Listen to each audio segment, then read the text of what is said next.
안녕하세요. 이제 제 나이 30대 초반이 되었는데요. 결혼 전 남자친구를 만날 때부터 지금 제 옆에 있는 남자친구의 아빠, 그러니까 시아버지와의 관계에 대한 인생 스토리를 들려드리고자 이렇게 사연을 보내게 되었습니다. 저는 그 당시 20대 후반으로 어느 중견 회사에 취직을 해서 열심히 일을 하고 있었는데 그 회사에 자주 오던 영업사원을 만나게 되었어요. 발주 담당이 저였기 때문에 그 영업사원과 자주 보게 되다 보니 자연스럽게 가까워지기 시작했습니다. 그 영업사원은 저에게 관심이 있어 하는 행동과 표현들을 많이 했었고 사귀자는 고백으로 인해 연인 사이가 되었습니다. 남자친구는 저의 이상형도 아니었고 성격도 저와 잘 맞지는 않았지만 그래도 음식 취향과 속궁합이 너무 잘 맞았기 때문에 만남을 유지할 수 있었습니다. 사귄 지 8개월쯤 되었을 무렵 남자친구는 자기 집안 이야기를 해주었어요. 형제가 둘인데 위에는 2살 많은 형이 있고 형은 결혼을 해서 아버지와 함께 아버지 댁에서 살고 있다고 했습니다. 어머니는 췌장암 말기라서 시한부 인생을 사시며 요양원에 계시고 아버지는 바람기가 좀 있으셔서 예쁜 여자들을 좋아하는데 그 중에서도 글래머러스한 예쁜 여자를 특히 좋아하시고 그 예쁜 여자들하고 놀 때는 적당히 돈을 쓰시면서 인생을 즐기며 사신다는 거예요. 그리고 수시로 여자들을 바꾸며 생활하고 그 여자들도 6개월 이상은 절대 안 사귀신다고 하더라고요. 저는 그 얘기를 듣고 놀라서 농담 반 진담 반으로 오빠에게 말했습니다. 오빠 아버님 너무하신다. 어머님이 병으로 생사를 오가시는데 여자 만나는 걸 즐겨 하신다고? 게다가 그냥 여자도 아니고 가슴이 예쁜 여자라니 세상에. 그럼 아버님께 인사드리려 가면 나 엄청 이뻐해 주시겠네. 오빠가 나보고 가슴이 정말 예쁘다고 맨날 칭찬해 줬잖아. 이렇게 웃으며 말을 했더니 남자친구는 갑자기 정색하며 단호하게 말하더라고요. 행여나 우리 아버지 앞에서 치마 같은 거 절대 입지 말고 특히 가슴 파인 옷이나 달라붙는 거 조심하도록 해. 알았지? 그러면서 시아버지의 재산에 대해 말을 꺼냈습니다. 아버지가 수십 년 전에 저렴하게 사놨던 논밭들이 관광단지로 개발돼서 한때 시세가 엄청나게 폭등했었거든. 그때 차익을 많이 남기셨고 500억 원대 부동산 갑부가 되신 거지. 현금도 상당히 보유하고 계시는데 문제는 자식들에게는 돈을 너무 아끼신다는 거야.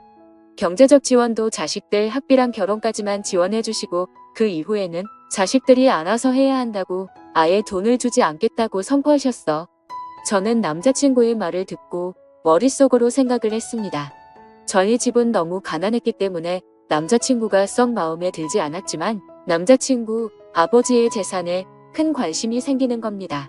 잘만 하면 제 인생도 역전할 수 있겠다는 생각이 제 머릿속을 스쳐 지나갔습니다. 그래서 저는 남자친구와 결혼하기로 마음먹었고 남자친구 아버지에게 무조건 잘 보이기로 했어요. 그리고 시아버지에 대해서 조사해 보고 보기로 했습니다. 저는 남자친구 집안 마트 사장님이 아버님의 친구분이시란 얘기를 듣고 그분께 시아버지에 대해 여쭤보러 찾아갔더니 아버님은 힘이 정말 엄청나게 센 사람이라고 하시는 겁니다. 저물 때는 물론이거니와 지금까지도 하루도 여자들과 보내지 않으면 못 사는 그런 남자라고 소문이 자자하게 났다고 하셨어요. 그러면서 마음에 든 여자에게는 모든 걸 올인할 정도로 열정적이시라며 저를 훔쳐보시면서 이렇게 말했습니다. 그 친구가 딱 좋아하는 스타일이 바로 아가씨 같은 스타일이야 말하면서 적당히 볼륨 그리고 약간 고양이 같은 스타일. 이거만 농담하는 게 아니라 그냥 그 친구 스타일이 그렇다는 거지. 아가씨 기분 나빴다면 내가 사과하지. 저는 얼굴이 화끈거려서 당황하며 얘기했습니다. 아, 저는 그 집 며느리가 될 사람이에요. 이렇게 말씀을 드리니 웃으시며 저에게 다가와 귓속말로 그러시더라고요. 며느리 하지 말고 그 친구 아직 한창인데 애인이나 되어봐. 아마 자네 인생이 활짝 필 거네. 아니 뭐 그냥 흘려들어도 되는 이야기니까 너무 귀담아 듣진 않아도 돼. 내가 그랬다고 말하지는 말고 저는 그 사장님께 좋은 정보 주셔서 감사하다고 인사를 하고 집으로 돌아왔습니다. 저는 그때 반지하 방에서 가족들과 같이 살고 있었는데 그 지긋지긋한 가난에서 벗어날 수 있는 기회를 꼭 잡겠다고 각오와 다짐을 했었습니다.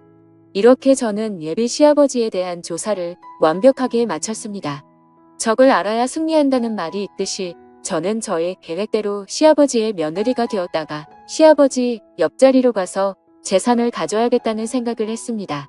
그러던 어느 날 남자친구의 어머니는 병을 이기지 못하고 결국 돌아가셨고 6개월이 흐른 뒤 남자친구 아버지는 막내 아들을 결혼시켜야 하시겠다며 드디어 주말에 저를 집으로 부르셨습니다. 남자친구는 아버지를 만나려면 미리 좀 준비를 하라고 말을 해주었습니다.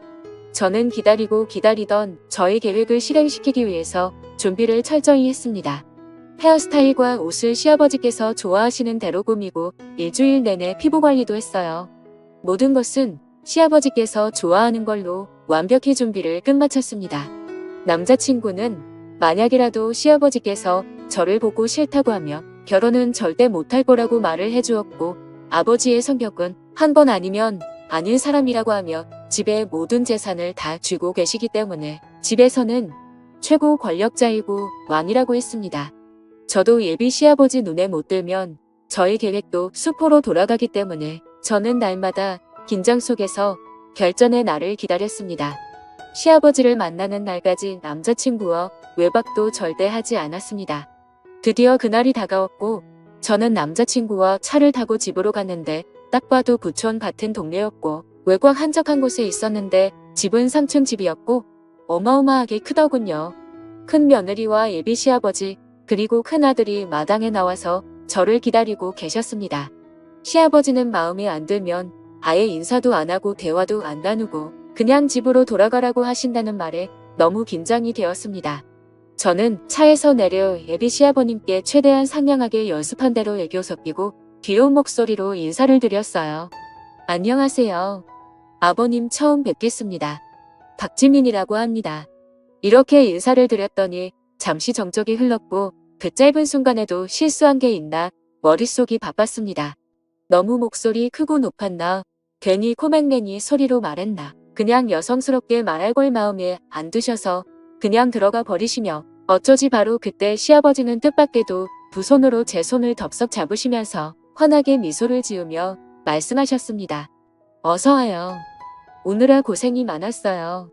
우리 막내 아들한테 말은 많이 들었어요. 이어서 정말 제가 봤던 아가씨들 중에 최고로 예쁘네요. 자, 어서 들어가요. 저는 안도의 한숨을 내쉬며 대답했습니다. 네, 아버님 감사합니다. 그럼 실례하겠습니다. 예비 시아버지는 제 어깨에 손을 올리시고 집으로 안내해 주셨어요. 시아버지는 제가 너무 마음에 든다며 싱글벙글 하셨고 시선은 제 얼굴부터 시작해서 이곳저곳을 계속 훑어보시는 것 같았죠. 저는 그 기회를 놓치지 않고 다들 다른 곳으로 보고 있는 사이 정신이 나갔던지 대담하게 나지막한 목소리로 아버님 귀에 대고 애교 섞이게 말했습니다. 마음 놓고 봐주세요. 저 아버님 좋아하시는 스타일로 입고 와봤는데 마음에 드세요. 그리고 큰 목소리로 아버님 외모를 칭찬해 드렸습니다. 근데 아버님 정말 50대 맞으세요? 거짓말. 40대 초반으로밖에 안 보이시는데요. 헬스를 하신다고 들었는데 운동으로 만들어진 몸이라서 그런지. 어머, 이 근육민지 오빠보다 더 몸이 탄탄하고 좋으세요. 아버님 대박 대박. 아버님은 굉장히 기분 좋아하시며 제 손을 덥석 잡으시곤 식탁으로 이끄시더라고요. 빨리 식사들 하러 가지. 저희는 식사를 맛있게 먹고 아버님께서 기분 좋은 날이니 술을 가볍게 한 잔씩 하자고 하시더니 이렇게 말씀하셨어요. 난 오늘 인사 온 지민이가 정말 마음에 드는구나. 하루빨리 결혼 준비하도록 해. 저는 갑작스런 허락 말씀에 뛸 듯이 기뻤지만 최대한 차분하게 말씀드렸어요. 저는 아버님께서 허락 안 해주시면 어쩌나 하고 인사 오기까지 정말 마음 졸였는데 이렇게 결혼하라 해주셔서 감사드려요. 아버님 민재씨도 민재씨지만 아버님을 만난 게 정말 큰 축복인 것 같아요. 제가 정말 잘할게요. 아버님은 저에게 술을 따라주셨고 저는 아버님께서 따라주시는 술에 살짝 취해 가고 있었어요. 저는 첫 만남이라 실수를 안 하기 위해 어느 정도 선까지만 술을 마시고 그 이상은 마시지 않았어요. 아버님은 저와 대화가 잘 된다면서 지금까지 자기가 만난 여자들 중에서 제가 최고라고 해주셨고 다시 한번 우리 식구가 된 걸 환영하고 고맙다고 하며 제 등을 두드려 주시고 앞으로 행복한 일들만 있을 거라고 해주셨습니다. 저는 아버님과 금방 친해졌고 또 가족들과도 가까워진 것 같았습니다. 그로부터 몇 달 뒤 남자친구와 저는 결혼식을 올리게 되었고 저희는 신혼여행을 다녀온 후 시댁에서 함께 살게 되었어요. 집이 크니 한 층씩 사용을 하였고 아버님은 저에게 하시는 모든 행동들이 자식들한테 하는 것보다 더 잘해주시고 그 예뻐해 주셨고 사랑을 듬뿍 주셨습니다. 주말이 되면 남편은 자전거 타는 것을 좋아해서 동호회 사람들과 제주도 또는 강원도까지 자전거 여행을 다녔습니다. 1박 2일로 주말마다 갔어요. 그래서 혼자 있는 시간이 많다 보니 남편이 없을 때는 아버님의 권유로 같이 쇼핑도 하고 맛있는 음식도 먹고 등산도 하고 가끔 골프도 치곤 했어요. 아버님과 저희 사이는 더욱 가까워져 갔고 하도 붙어 다니니 남들이 시아버지와 며느리가 아니라 아버님의 두 번째 마누라라고 하시더라고요. 아버님이 아는 분은 저에게 사모님이라고 농담식으로 부르곤 했어요. 그런데 이상하게 아버님은 그 사람들에게 농담 그만하라는 말씀을 전혀 하지 않으셨어요. 그러던 어느 날 저는 아버님과 술을 한잔하면서 아버님에게 부탁이 있다고 말씀을 드리니 아버님은 제 부탁이면 다 들어주겠다고 말해보라고 하셨습니다.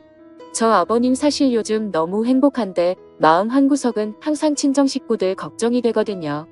저만 이렇게 좋은 집에서 아버님 덕에 호강하면서 사는데 저의 친정 식구들은 반지하 방에서 고생하고 있으니 마음이 불편해서요. 염치 없지만 아버님께서 조금만 도와주시면 안 될까요?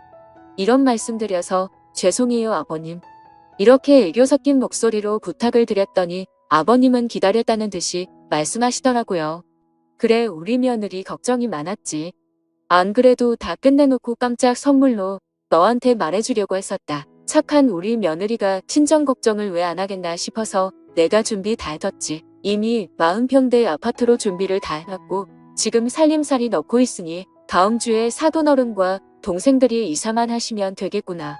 명의도 우리 며느리 앞으로 해놨으니까 네가 알아서 하도록 해. 어머, 아버님 정말요? 너무 감사해요. 이거 꿈 아니죠?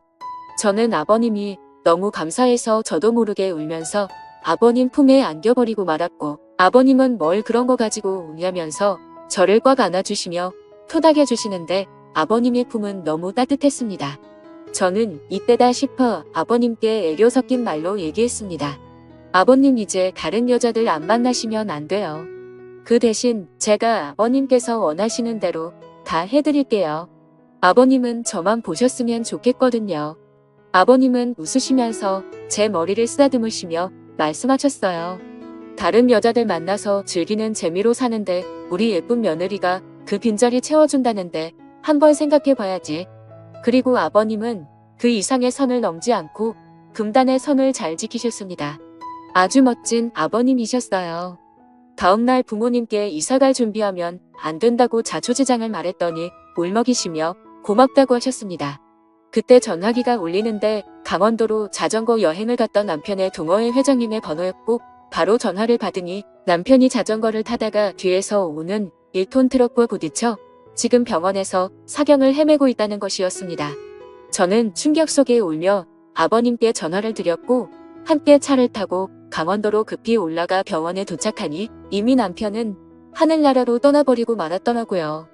결혼한 지 얼마 안 된 신혼인데 너무나 슬펐습니다. 아버님과 저는 죽은 남편을 붙잡고 대성통곡을 하였고 서울로 돌아와 남편의 장례를 치렀습니다.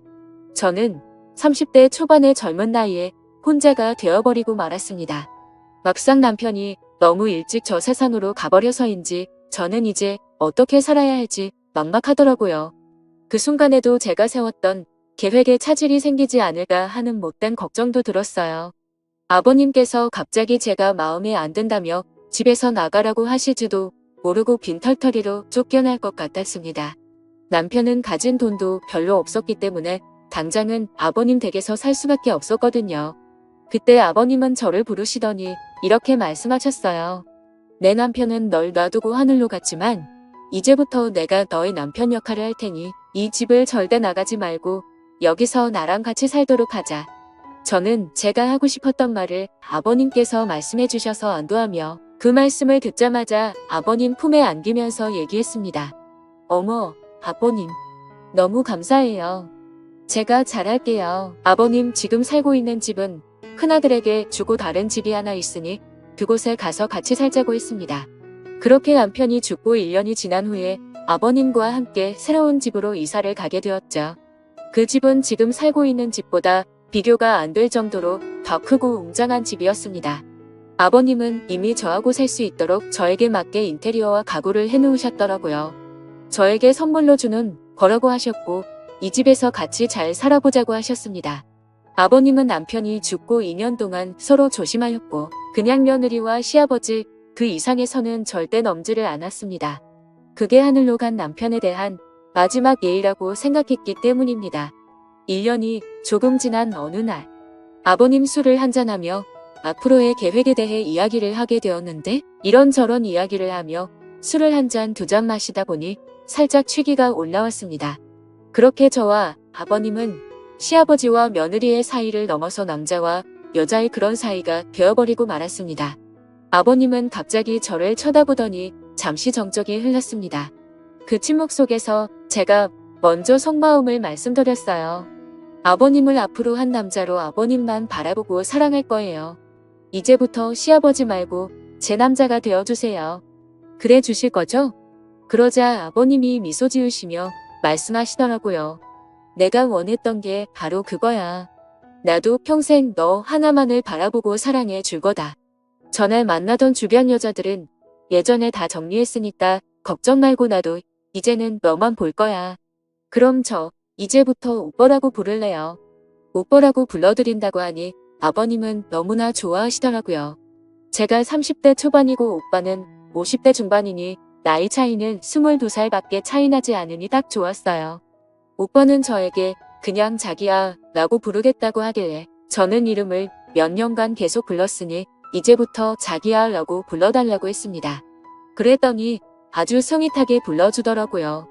아버님은 50대 나이셨지만 여러 여자들을 만나셨던 이유가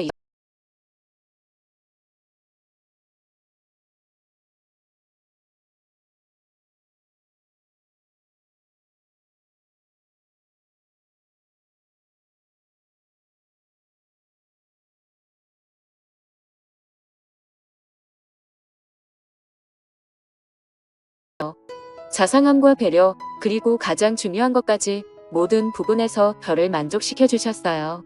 그리고 사돈 집 사정이 어려우니 매월 생활비로 300만 원씩 주면 어떻게 있냐고 하더라고요. 저는 오빠에게 성의를 조금만 더 보여달라고 했습니다. 역시나 통이 큰 오빠는 기분이 다 알았어 하며 500만 원씩 저희 집에 생활비로 보내겠다고 했어요. 제가 결혼 전 계획했던 대로 시아버지를 내 남자로 만들었고 앞으로 재산도 차지하게 될 것이며 인생 역전을 했습니다. 저는 제 진심을 담아서 오빠에게 사랑한다고 여러 번 말을 했고 오빠 역시 저에게 사랑한다고 수없이 말을 해주었습니다. 남들은 저희들에게 며느리와 시아버지가 붙어먹었다고 욕을 하시겠지만 이렇게 되어버린 걸 어떻게 하겠어요. 우리 주변에 은근히 이런 일이 정말 많이 벌어질 거라고 저는 생각합니다.